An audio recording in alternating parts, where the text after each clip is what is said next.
உயிர்த்த ஞாயிறு தாக்குதலின் சூத்திரதாரியை அம்பலப்படுத்துவதாக கூறி முன்னாள் அமைச்சர் உதய கம்மன்பிள்ளை நடத்திய புத்தக வெளியீட்டு விழா குறித்து பிரதி அமைச்சர் சுந்தரலிங்கம் பிரதீப் கருத்து தெரிவித்தார். ரைனோ ரூஃபிங்கிடமிருந்து ரைனோ பிரீமியர் ரூஃபிங் தீர்வுகள். உயிர்த்த ஞாயிறு தாக்குதல் இடம்பெற்று இந்த வருடத்துடன் 7 வருடங்கள் முடிவடைந்திருக்கின்றன. எனவே அன்று ஆட்சியில் இருந்தவர்கள் யார், அந்த குண்டுவெடிப்புக்கு துணை போனவர்கள் யார் என்பது நாட்டு மக்களுக்கு நன்றாகவே தெரியும்.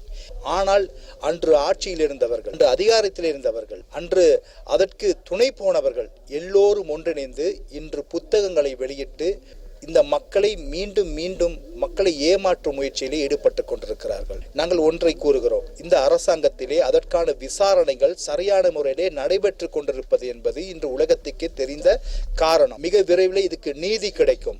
உதயன் கம்பன்பிள்ளை தனது வருமானத்திற்காக 1500 ரூபாய்க்கு புத்தகங்களை அச்சிட்டு வெளியிடுவதற்காக, விற்பனை செய்வதற்காக அவர் கூறினார், யார் அதற்கான சூத்திரதாரியை நான் அறிவிக்கிறேன் என்று.